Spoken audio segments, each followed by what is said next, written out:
Nas últimas 3 semanas eu tenho acompanhado o culto pela internet, porque quando eu chego ainda lá da igreja do Brasil, dá tempo, o horário de diferença era 3 horas, então dá para a gente pegar um pouquinho e matar a saudade dos irmãos e também assistir aquilo que Deus está falando a cada domingo. Irmãos, eu vim para cá direto de Portugal. Eu estava num congresso internacional que foi realizado entre igrejas de grande porte no mundo. Estavam pessoas e pastores da Ásia, da Europa, da América Central, da América do Sul, aqui dos Estados Unidos, vários pastores, e foi um congresso espetacular. E tem tudo a ver com o tema que nós estamos trabalhando na igreja e esse mês. Esse é o ano de quê aqui na Pílula? O ano de quê? Vamos dizer juntos? É o ano da reconstrução. De novo, todo mundo. É o ano da reconstrução. E cada mês nós estamos dando ênfase na reconstrução de uma área. E como esse mês de março é o aniversário da igreja, nós estamos falando sobre reconstrução da igreja. Para onde que a igreja está indo? Para onde que ela vai nos próximos anos? 20 anos, completa essa semana, os caminhos pelos quais a primeira igreja batista brasileira de Orlando percorreu. Agora a pergunta é a seguinte, gente: para onde a igreja está indo? Para onde os irmãos querem ir?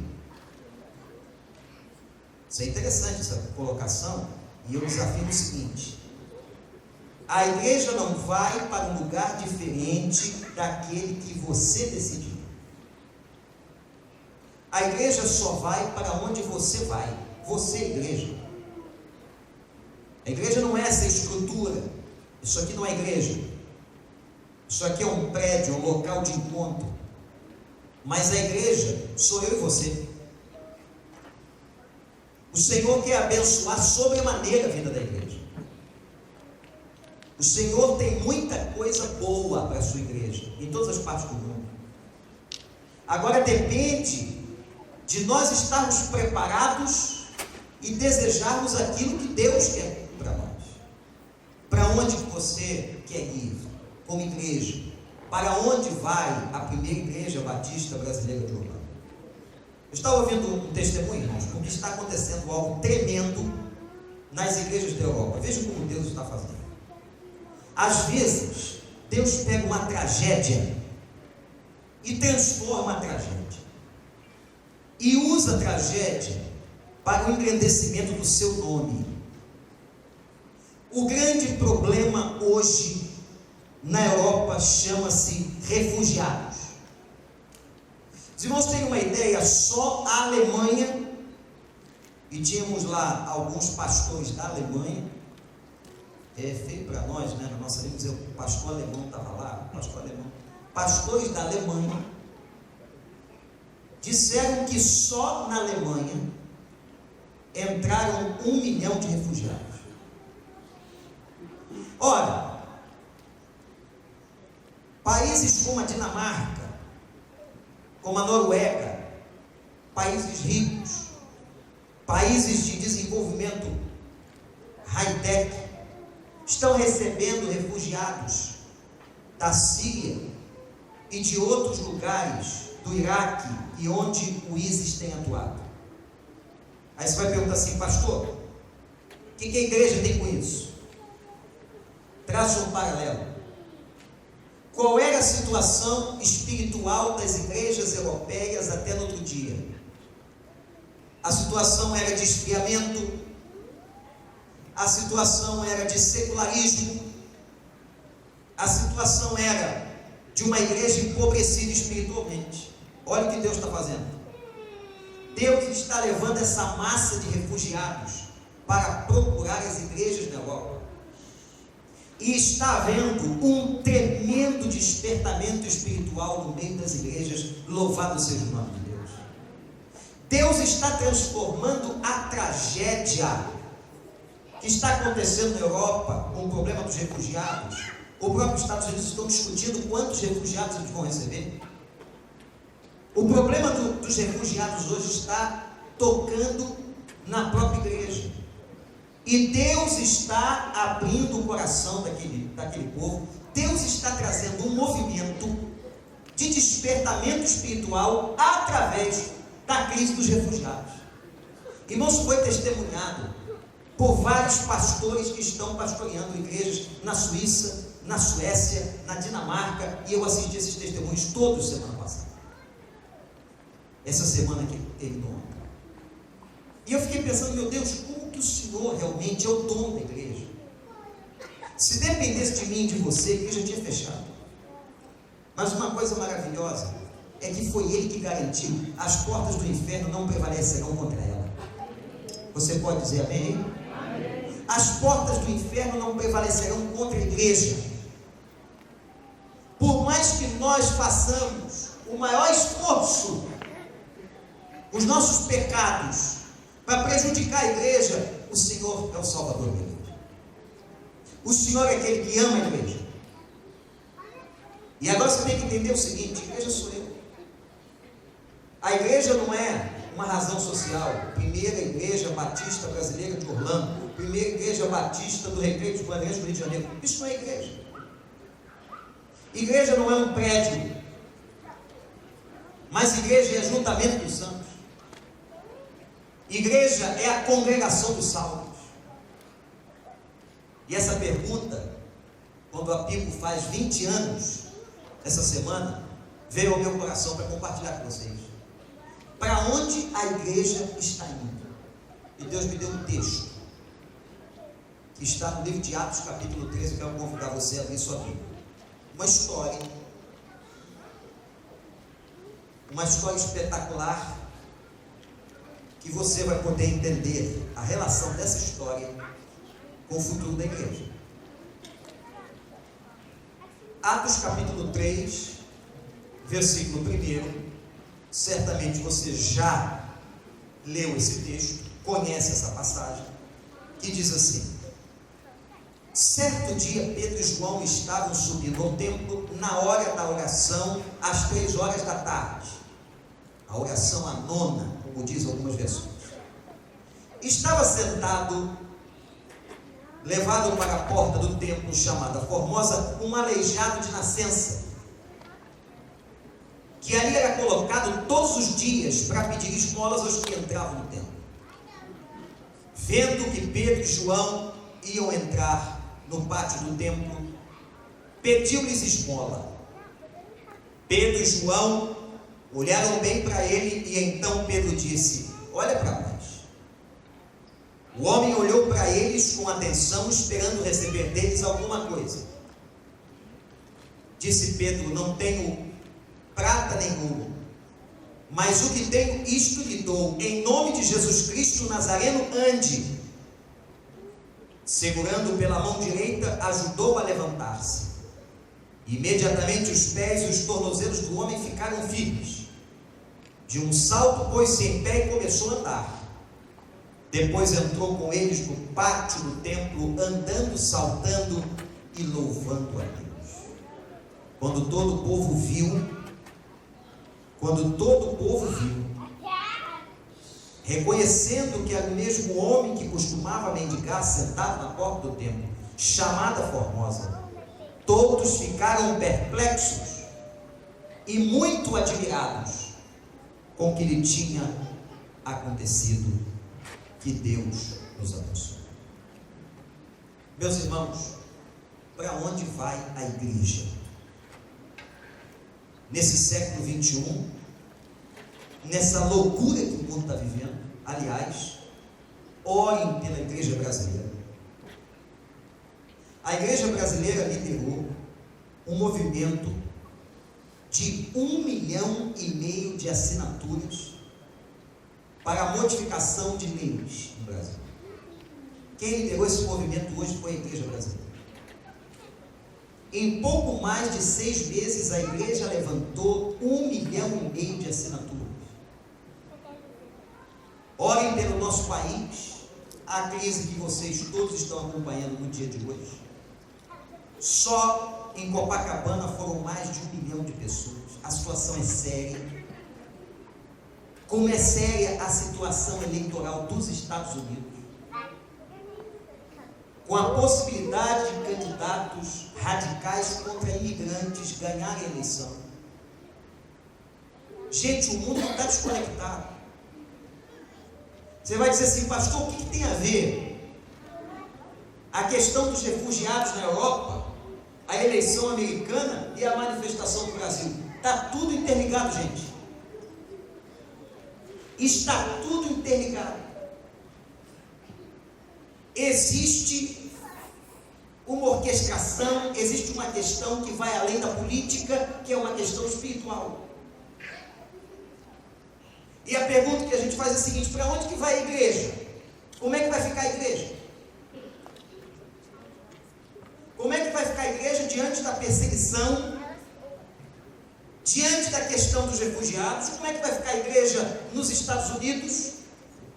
A igreja de imigrantes, que são aproximadamente 11 a 15 milhões de imigrantes nesse país. Como é que vão ficar as igrejas no Brasil? Para onde que vai a igreja? E aqui eu olho para esse texto e vejo uma experiência de dois homens que simbolizam a igreja. A Bíblia declara, você acabou de ler, que Pedro e João estavam caminhando em direção ao templo. Que horas, o culto de que horas eles iriam participar? Às 3 horas da tarde. Por que a Bíblia está falando desse culto? Nada está na Bíblia por acaso. O horário que está marcado tem um propósito. Porque por várias vezes os judeus entravam no templo, que fora construído por Salomão, levou muitos anos para ser concluído, e a oração das 3 horas da tarde é uma oração específica. A oração das 3 horas da tarde era a oração da confissão de pecados. Olha que interessante. Uma pessoa que estava se dirigindo ao templo às 3 horas da tarde, estava se dirigindo com um objetivo: confessar os seus pecados. Irmãos, é muito interessante esse fato no relato bíblico. Eles iam normalmente às 9 horas da manhã, ao meio-dia e às 3 horas da tarde. E quem é que está a caminho do templo? Nada mais, nada menos do que Pedro e João. João, o discípulo amado, e Pedro, que passou um processo lindo de restauração depois que ele havia negado Jesus 3 vezes. Estão a caminho para confessar os seus pecados.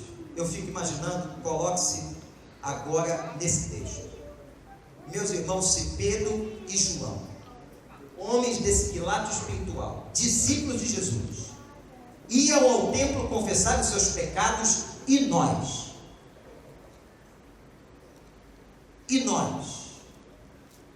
demonstravam consciência de que eram pecadores, demonstravam a necessidade que tinham espiritualmente de buscarem a Deus, demonstraram o amor de estarem com outros irmãos que ali iriam confessar pecados, demonstravam o que é ser igreja. Foram ao templo às 3 horas da tarde para encontrar outras pessoas para confessar pecados. O primeiro lugar, anote no coração, a primeira direção para onde a igreja deve ir nesse século 21, diante desse mundo em crise, a igreja tem que ir para a presença de Deus. O templo era a imagem da presença de Deus.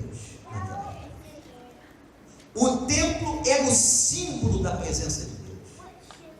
Ir ao templo, fazer o que Pedro e João estavam fazendo, era a designação de que eles estavam indo buscar a presença do Senhor. Igreja, meus irmãos e irmãs, sem Deus nesse tempo não dá para viver. Sem Deus nesse tempo não tem casamento. Sem Deus nesse tempo perderemos os nossos filhos. Sem Deus nesse tempo não há alegria de verdade. Sem Deus nesse tempo não há esperança. Somente Deus poderá sustentar a igreja, abençoar a igreja. Não é política, não é inteligência humana, somente a presença de Deus. Amém, gente? Amém. Você diz amém comigo? Amém. Você concorda com isso? Teve muita gente que há muitos anos atrás achou que a solução do Brasil era o PP. Eu não sei qual é o seu partido político, não estou preocupado com isso, mas a situação de muita gente andava com o bótozinho vermelho, e a situação agora é a seguinte: vocês estão acompanhando os noticiários, e corre uma brincadeira lá no Brasil, que o Joãozinho chegou na escola, chamou a professora e disse: professora, nasceram 10 cachorrinhos lá em casa, e todos eles são do PP. A professora achou aquilo curioso, falava de uma criança de 7 anos, disse assim: meu filho, mas que a palavra importante, você sabia que a presidente vai estar aqui hoje? Você então, quando ela visitar a escola, conta para ela. E assim foi feito. De tardinha, a presidente visitou a escola e o menino foi apresentado a ela com muito orgulho pela direção. O presidente aqui, o menino contou para nós uma história. Conta, Joãozinho, para a professora, que você disse de manhã. Ele disse: eu disse de manhã que lá em casa tem uma cachorrinha fêmea e ela teve 10 cachorrinhos e 6 são do bebê. Aí a professora disse: mas Joãozinho, você não disse que eram 10? Não, é porque 6 agora estão lá, mais 4 já abriram os olhos.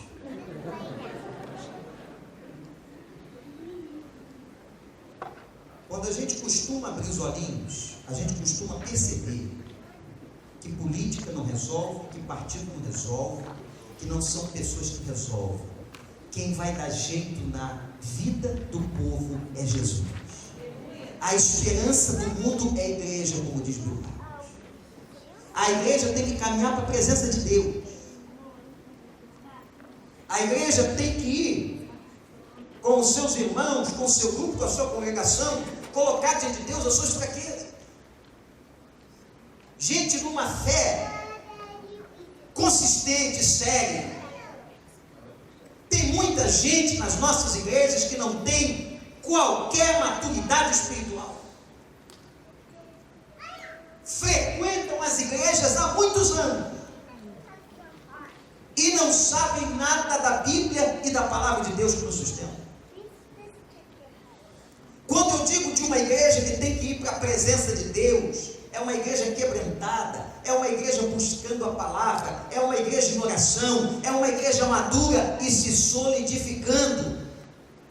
Você pode fazer uma pergunta para você mesmo e dizer assim: qual é o grau de maturidade espiritual que eu tenho hoje? Eu sou uma pessoa mais madura do que eu era há 5 anos atrás? Eu já abandonei alguns pecados que eu tinha de estimação, ou eu continuo no mesmo nível? Eu continuo da mesma maneira? Eu continuo da mesma forma? Qual é o nível da sua espiritualidade? Pô, gente, eu sei que aqui em Orlando pode ser que não tenha, mas o que tem de crente maduro no Brasil, nas nossas igrejas, o que tem de gente que não conhece a palavra de Deus, o que tem de gente cheia de misticismo, que não tem a ver com fé, os irmãos não têm. Que tem gente que acha que tem que ser mística. No outro dia uma pessoa me procurou na igreja e disse assim: pastor, eu estou com uma novidade, eu queria compartilhar com o irmão. Eu falei: pode compartilhar. Eu agora estou dormindo com a minha Bíblia debaixo do meu travesseiro. O que o senhor acha? Eu disse: acho que a senhora vai pegar uma torcicola no pescoço. Porque a Bíblia é um livro duro e não foi feita, confeccionada para ficar debaixo do travesseiro de ninguém. A Bíblia tem que estar sabida na sua mente, no seu coração. Escondi a tua palavra no meu coração para não pecar contra ti. A Bíblia não tem que estar aberta na sala como enfeite somente, no Salmo 91 que a gente acabou de ler, ou no Salmo 23. A Bíblia não tem que estar debaixo do travesseiro. A Bíblia tem que estar no coração da gente, porque é a palavra que nos defende. Mas, gente, como tem um crente místico por aí. Uma coisa é você ir à igreja, ao templo. Outra coisa é você ir para a presença de Deus. Tem muita gente que entra no templo, mas não entra na presença de Deus.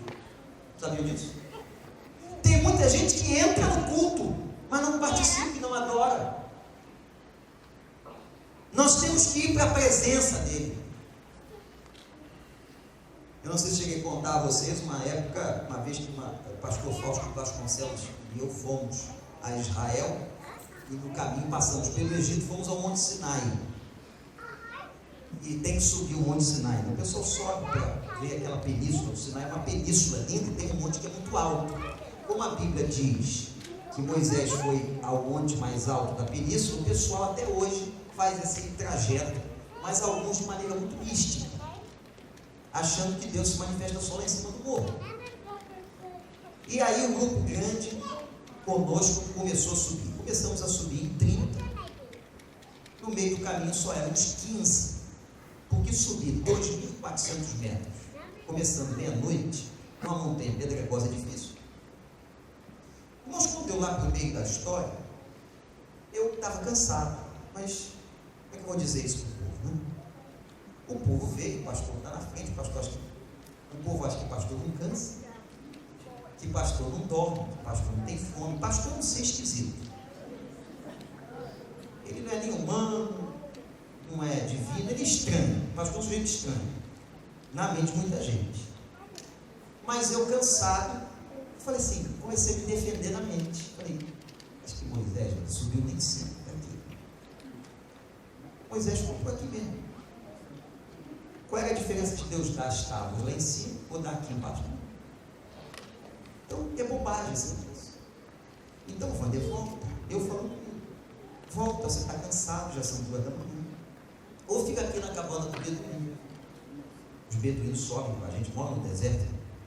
E eu estou falando comigo, quando eu estou falando comigo e preparando para dizer ao grupo, olha, vocês podem ir, que eu fico e vou esperar vocês aqui na cabana do beduíno. Na hora que eu ia dizer isso para eles, o pastor Fausto disse assim, Wander, eu fico com você. Como ele era mais velho, né, presidente da convenção naquela época, disse assim, você vai, porque eu não estou aguentando subir, fico aqui com o beduíno. É exatamente isso que eu queria. Eu fico aqui com o beduíno e você sobe, mas você não pode subir de qualquer jeito. Toma, puxa um saco de pedido de oração da primeira igreja do Rio de Janeiro e deu, e me entregou e disse, ore por todos eles lá na montanha. Ele disse, Fausto, não dá para a gente orar aqui, tem que ser em cima. Brinquei com ele, mas gente, tem pessoas que têm esse grau de misticismo, que se entrar na igreja pela porta da esquerda e o culto foi abençoado, ele vai sempre entrar na porta da esquerda. Tem gente que tem mandinga, uma espécie de macumba evangélica, senta até na mesma cadeira. Tem gente que é assim, um absoluto desconhecimento de palavra de Deus, de consistência. Para onde que deve ir a igreja? Para perto do Senhor. A igreja tem que ir para perto de Deus, conhecer esse Deus, buscar esse Deus, confessar os seus pecados, clamar esse Deus, orar esse Deus. Enquanto a igreja não entender que o Senhor é o nosso grande alvo, ela pode patinar, ela pode emperrar, ela pode não avançar. Você tem que buscar o Senhor em todo tempo. Você tem que caminhar como igreja em direção a Cristo. Eu prossigo para o alvo pelo prêmio da soberana vocação. Eu não estou aqui, eu não estou caminhando por causa de um pastor, de uma liderança, de uma pessoa. Eu estou caminhando na motivação de Cristo Jesus, o meu Senhor.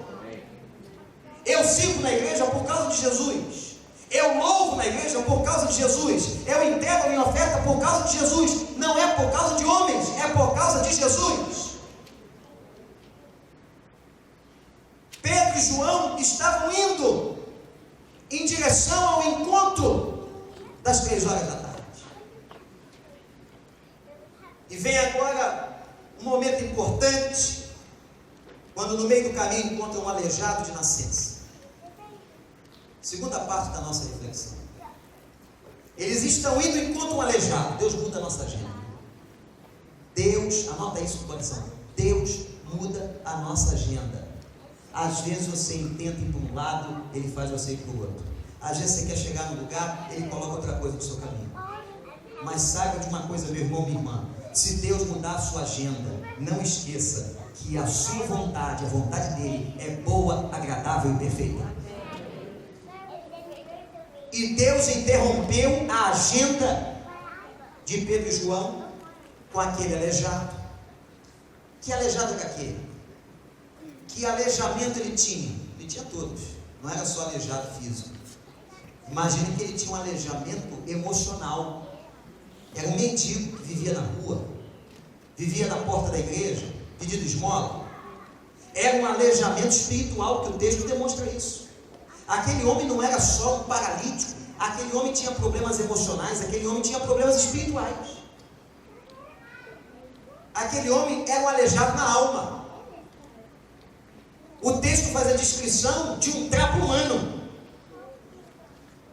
E interessante, onde é que ele estava sentado?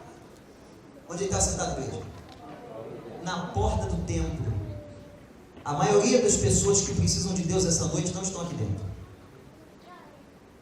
A maioria das pessoas que precisam de Deus essa noite estão passando na porta do templo. Estão do lado de fora. Não estão sentadas aqui.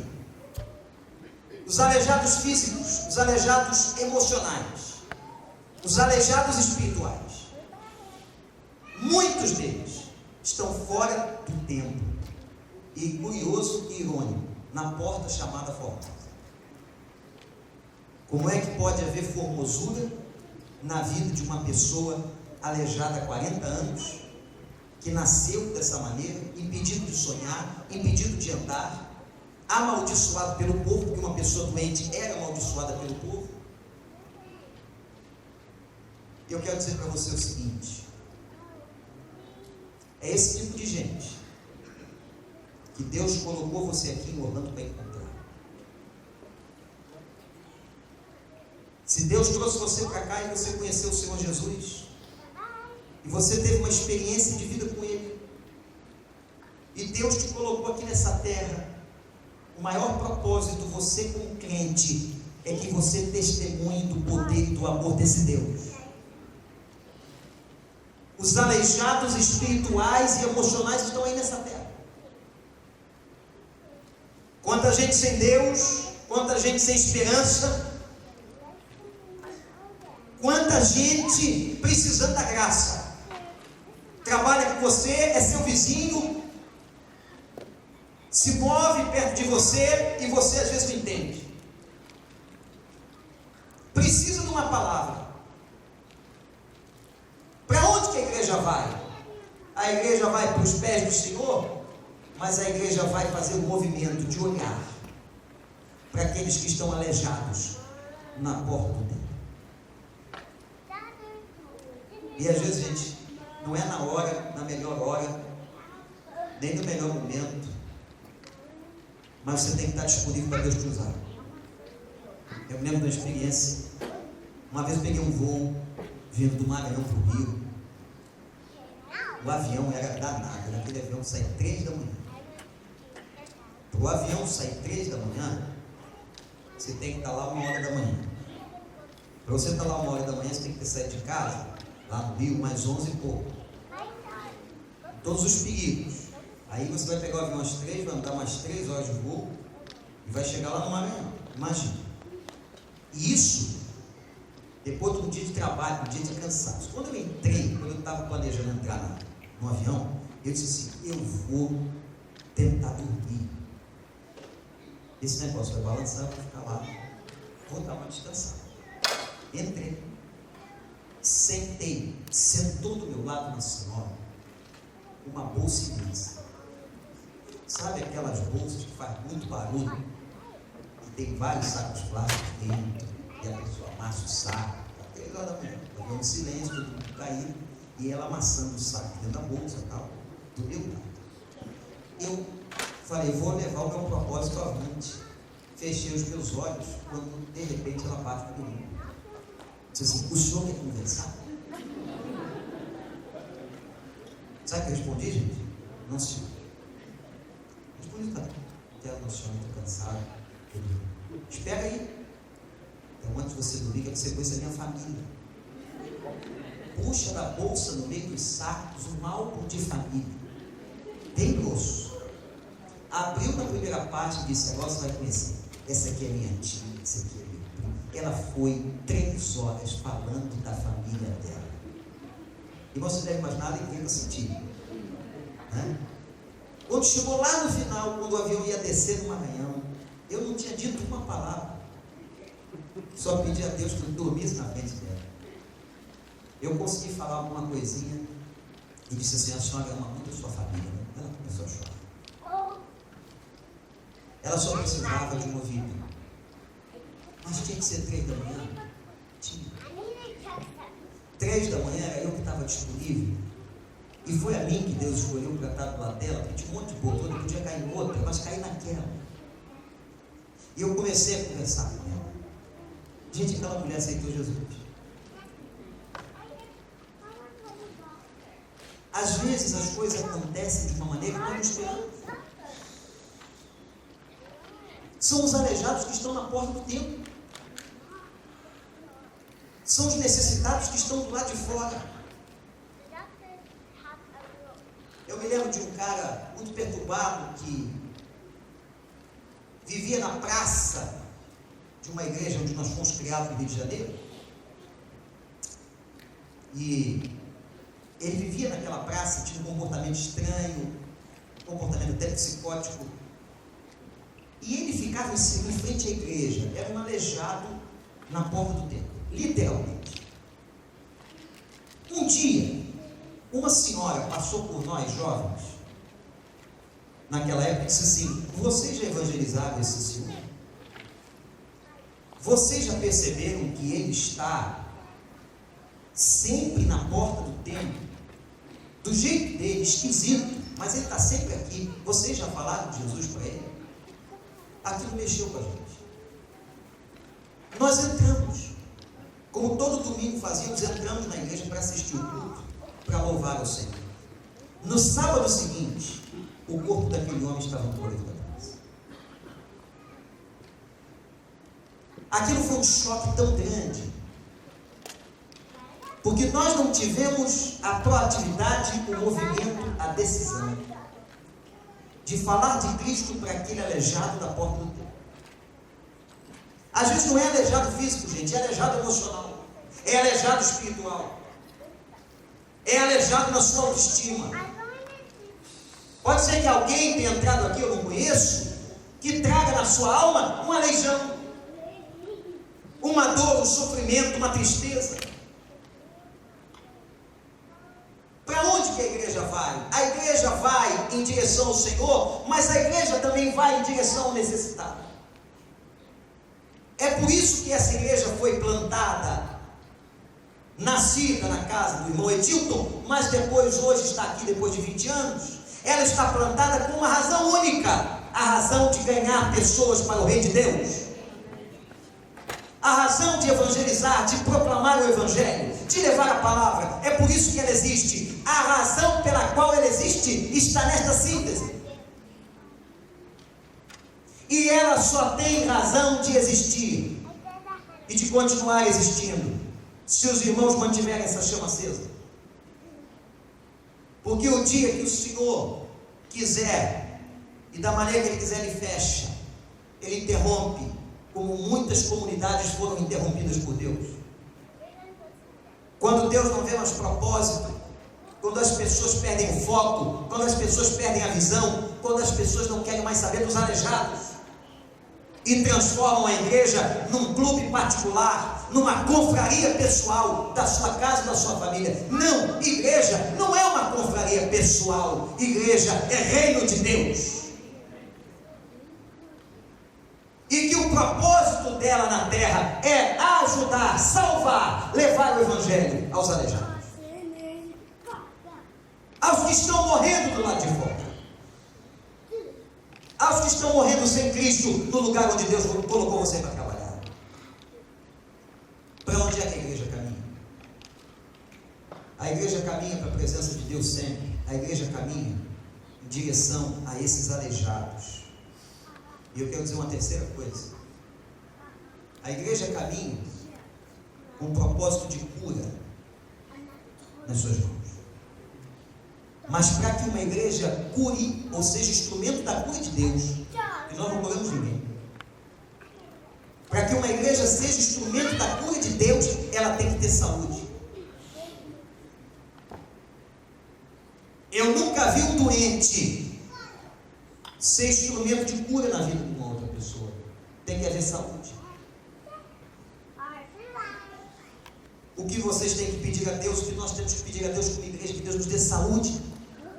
E não é só, eu não falo aqui da saúde física, que é importantíssima, mas eu falo da saúde emocional, eu falo da saúde espiritual, eu falo de uma vida cristã saudável.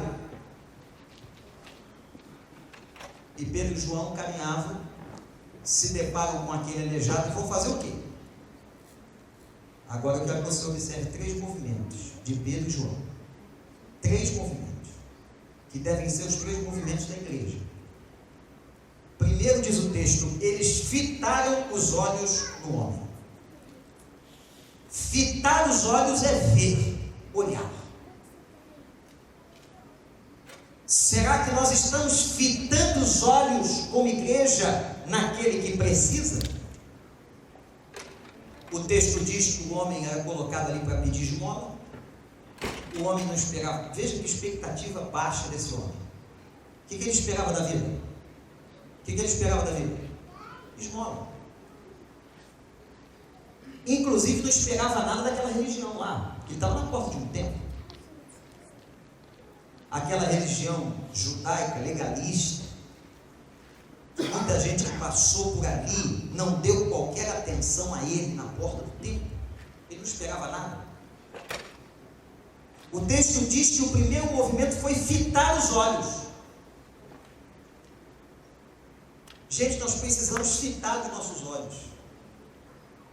Olhar firme, determinado para onde?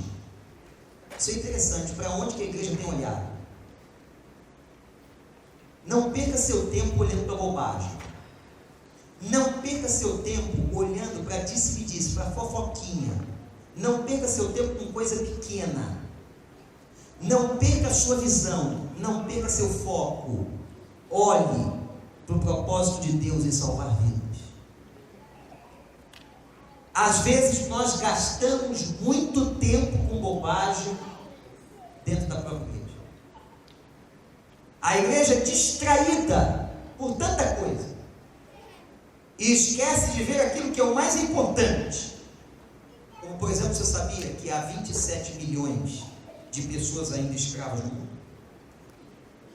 Você sabia que aqui em Orlando tem um monte de adolescentes sendo explorados sexualmente? Você sabia que tem uma geração de jovens aqui secularizada que não quer nada com Deus? É nesse que nós temos que fitar os olhos. São nesses aleijados. São nesses que estão dependentes do álcool, dependentes da droga, que não vêm numa igreja domingo, mas vão para as baladas. Eles fitaram os olhos como nós temos que fitar os olhos. Uma mãe chegou em nossa igreja, nós temos um trabalho junto com a Junta de Missões Nacionais da Convenção Batista Brasileira, dentro das Cracolândias. Uma mãe pegou um ônibus, veja o desespero, mãe.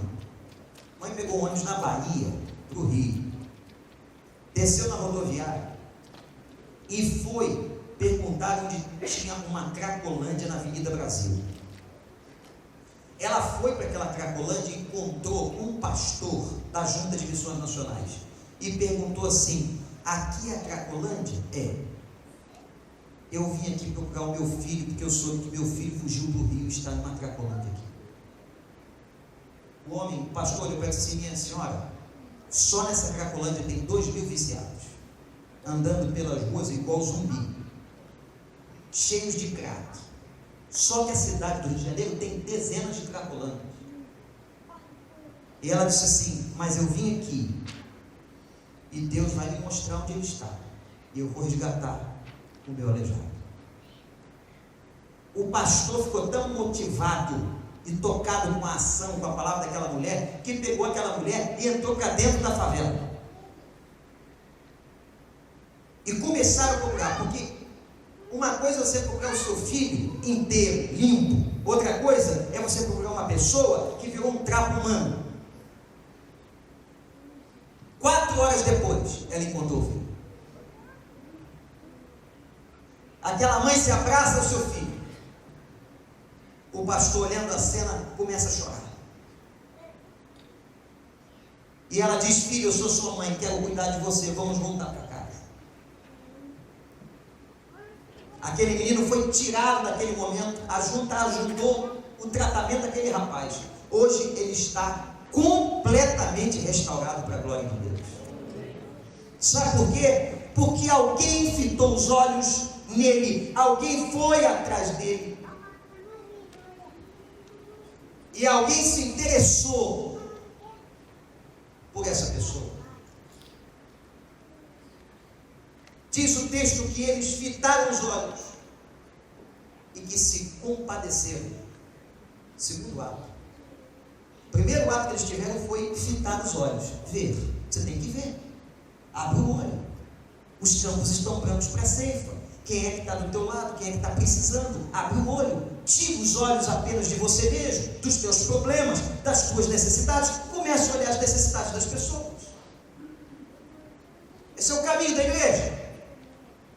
Quando agora a igreja na Europa olhe, fita os olhos dos refugiados. Quando a igreja começa a olhar os aleijões dessas pessoas, não apenas só olhar, não adianta apenas só olhar, tem que compadecer. O texto diz que eles olharam, Pedro e João olharam e se compadeceram. Como eu tive que me compadecer do picolé. Picolé é o apelido de um rapaz do 2º grau que eu conheci dentro da sala de aula, filho de um padre. E porque era filho de um padre, não pôde ser criado com um padre. A mãe o rejeitou e ele era um garoto insuportável. Para aliviar a culpa, o pai pagava os estudos e ele estudava na mesma escola onde estava. E quantas vezes eu vi aquele menino conveniente. Você conhece o menino conveniente? Era aquele. O nome dele era Luiz Francisco Lampico. Era o nome dele. Por isso que a turma chamava de picolé. Ninguém queria sentar perto, ninguém queria ficar junto. Um dia o Espírito Santo disse para mim: fita os olhos nele. Eu falei: mas senhor, eu? Se você não se aproximar do picolé, quem vai se aproximar? E eu fui brincando com Deus, porque eu não queria me aproximar dele não. Ele era uma mala, um sujeito chato, inconveniente, com aquelas brincadeiras que ninguém pode brincar, aquele jeito de ser, era todo esquisito. Pois bem, preferi obedecer a Deus. Me aproximei dele e ele começou, pela carência, a se aproximar de mim. E toda hora no recreio me procurava, nas horas das aulas, que nós tínhamos intervalo. E eu disse: eu queria que você fosse na minha casa, conhecesse aonde eu moro. E eu queria não ir, mas aquele mesmo Espírito disse: vai. Para quê? Obedecer a Deus tem preço. Ele tinha uma moto velha, não gostava de moto. Porque andar de moto numa estrada dessa aqui é fácil. Andar de moto no meio, quem conhece o Rio de Janeiro, aquelas ruas do Gen de dentro, e eu fui. Irmãos, eu fui orando do Colégio Piedade na Gama Filho até lá. E ele, não se deve imaginar, não era normal, e pá. Eu sei que entreguei meu espírito 3 vezes ao Senhor, mas cheguei lá, vi a situação dele e disse assim: você hoje é a única pessoa que me escuta. Eu falei: você sabe por que eu estou aqui? Eu estou aqui porque Deus mandou, rapaz. Eu estou aqui porque eu fitei os olhos em você e Deus colocou compaixão. Não foi por causa de mim mesmo, eu não valho nada, mas eu estou querendo te ajudar em nome do Senhor. Mas eu só posso te ajudar se você aceitar Cristo. O menino se converteu. Agora eu levei o picolé para a igreja e disse para a juventude: o cara mais chato que eu conheci está vindo para cá. Só que ele está convertido. Irmãos, o menino teve uma transformação absurda. Terminou seu curso, começou a namorar uma boa moça da igreja e, para completar, foi ser aluno do Seminário Teológico Batista do Sucuré. Picolé agora é um seminarista. Eu olhava para aquela cena dizendo: Senhor, como é que o Senhor faz as coisas? Daquele garoto rejeitado, abandonado, um menino hoje está na igreja, batizado, crente, namorando firme, um rapaz sério. Ele agora vai e entra numa escola de treinamento de pilotagem de aviões pequenos. Depois de alguns anos se torna instrutor. Era o instrutor mais solicitado da escola, principalmente para voos de ultraleve e de aviões pequenos. Os anos passaram, eu já estava pastoreando a igreja do Recreio, recebo uma ligação de um amigo, dizendo: Wander, o picolé morreu. O ultraleve que ele estava voando, ensinando uma pessoa, caiu aí perto do Recreio. Está dentro do mato, o corpo está lá. Irmãos, eu peguei meu carro, fui para lá, tinha uma faixinha de terra, eu entrei,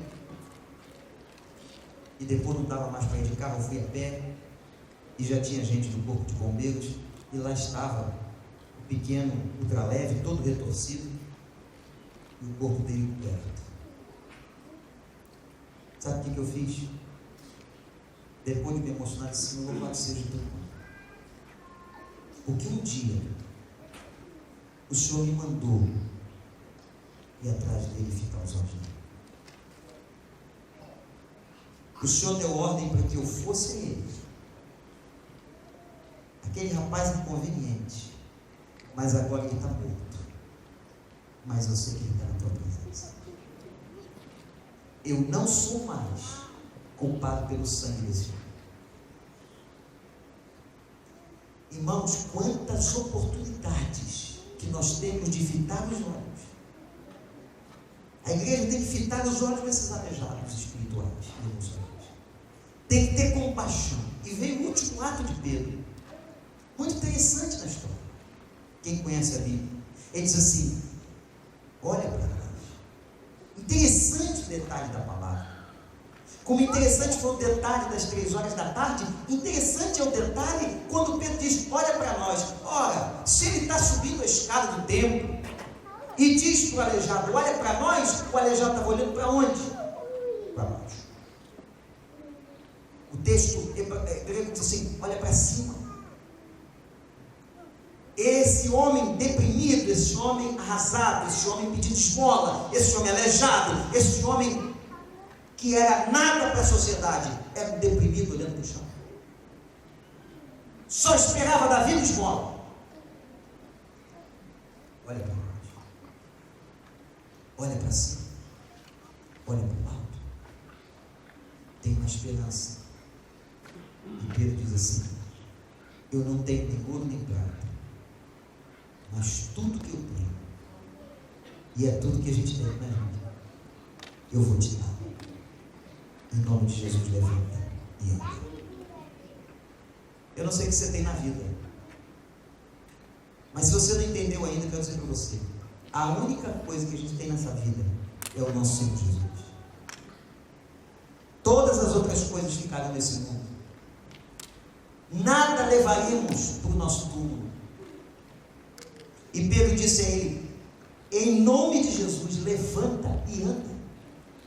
E a Bíblia declara que imediatamente os seus pés e artérios, os tendões se firmaram, o homem ficou em pé, depois de 40 anos. Aleluia. Eu não sei quanto tempo tem a tua dor, mas Deus resolve o problema de 10, de 20, de 30, de 40, de 100 anos, porque Ele tem poder. Levanta! E a Bíblia diz que o homem se levantou. Sabe qual foi a primeira coisa que ele fez? Saiu gritando, foi para a família, foi para casa, foi buscar a mulher, foi falar com o irmão, não tinha nada disso. Ele fez o que ele mais tinha vontade de fazer e não podia. Ele entrou naquele templo. Ele que só vivia na escada, na porta. Ele que era discriminado, que gente passava e dizia assim: esse cara é cheio de pecado, não é como ele é aleijado. Isso é pecado. Ele agora se levanta e entra no templo, e a Bíblia diz assim: saltando, aleijado saltando, ele louvou e louvava o nome de Deus. Bill, vocês vão para onde? Nos próximos 20 anos, 20 já se passaram, até a volta de Jesus, nos próximos 10 anos, daqui para frente, vão para onde? Vão para onde? Só tem 2 lugares para ir: na presença de Deus e na direção daqueles que estão aleijados, precisando do que você tem. As pessoas não estão querendo nem o ouro nem a prata. Sabe o que as pessoas querem? Sabe o que elas mais precisam? Jesus. O que elas mais precisam é Jesus. Elas precisam de esperança. Esse mundo está louco, sem esperança. Um pastor me contava nesse congresso em Portugal que Roma está irreconhecível. Aquela cidade tão bonita, histórica, milenar, está cheia de mendigos na rua, refugiados, que o governo não sabe fazer o que fazer com eles. Isso é a vida. Como é que Deus muda, né? Como é que Deus muda as coisas de uma forma tão rápida? O mundo está precisando de Deus.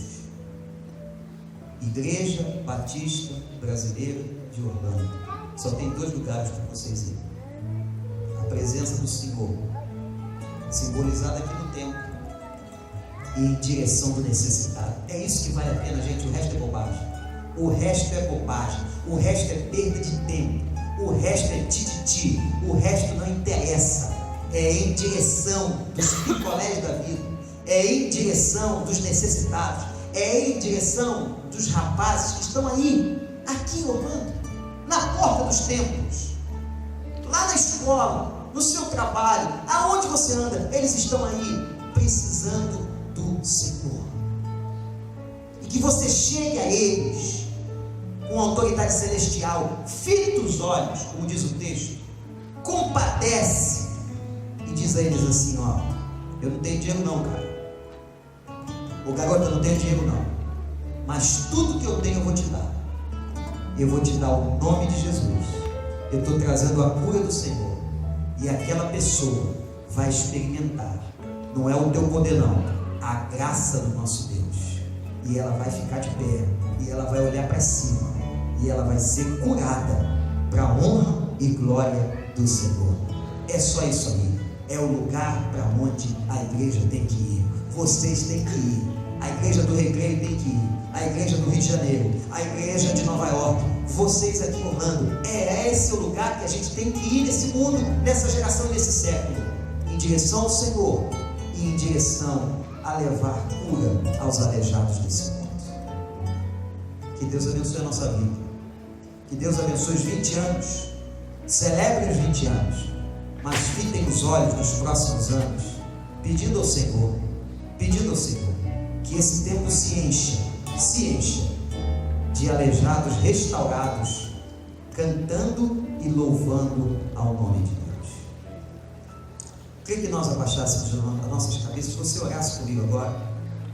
Eu quero fazer uma pergunta. pode ser que tenha um picolé aqui dentro. Pode ser que dentro deste lugar agora tem alguém que está sofrendo, como aquele rapaz que eu conheci.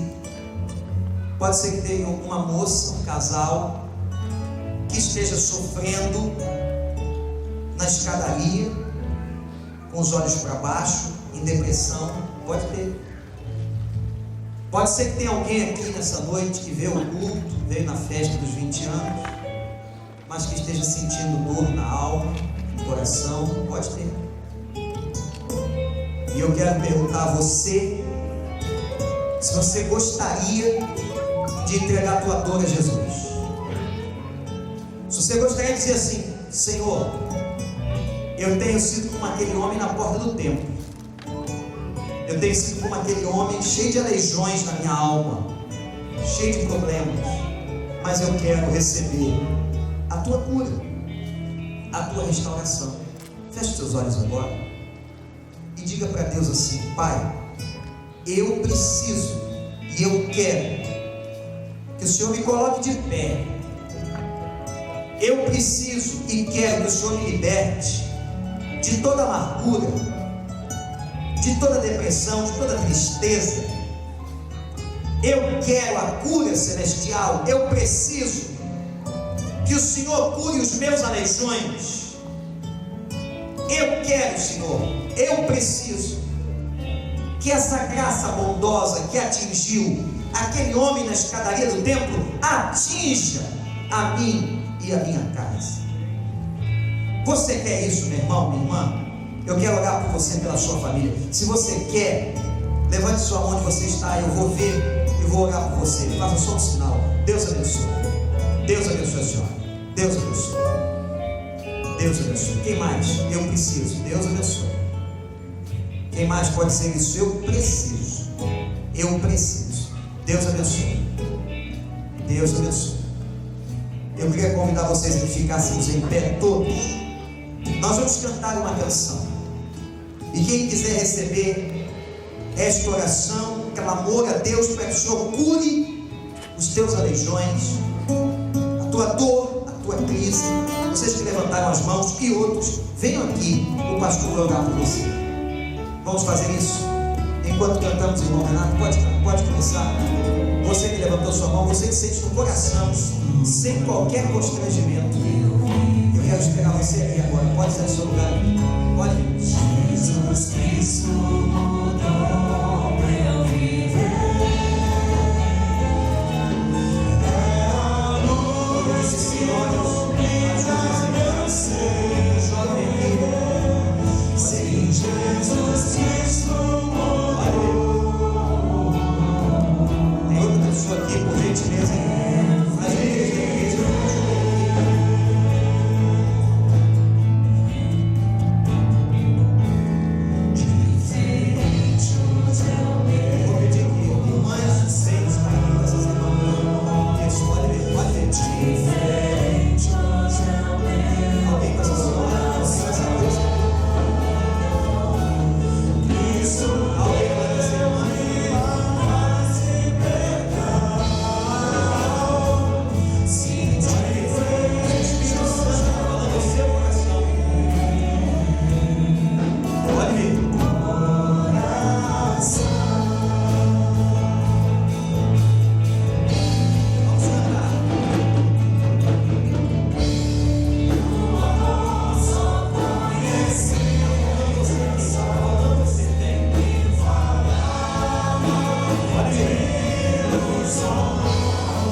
sabes os aleijões, as dores que trazem na alma. Tu sabes, ó Deus, os sofrimentos, mas agora estão na tua presença, suplicando para que o Senhor cure, para que o Senhor restaure, para que o Senhor faça aquilo que nós não podemos fazer. Ó Deus, abençoa, dê graça a essas pessoas, enche cada uma delas com o teu Santo Espírito e limpa, Senhor, e cura as feridas mais profundas da alma de cada uma delas. Eu as entrego no teu altar, em nome de Jesus. E todo o povo de Deus que ora por essas pessoas diz agora amém. Deus abençoe a vida de vocês. Os conselheiros que estão perto dessas pessoas, falem com elas, peguem o nome, para que a gente possa continuar orando. Nós vamos terminar o culto nessa noite, vamos ter um tempo de confraternização. O irmão Sérgio pede para avisar que no final de semana que vem vai ter consulado para passaporte de adultos. E quinta-feira eu espero você aqui para a gente continuar nessa celebração, nessa festa. Vamos cantar a última canção? Parabéns para vocês, Deus abençoe. E os olhos fitos em Jesus, o autor e consumador da nossa fé. Levantamos nossas mãos a ti, nossos olhos se adoram, ó Deus, todas as teus pés, Senhor. Nossa Santo, levantamos nossas mãos a ti, nossos lábios se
adoram.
Não,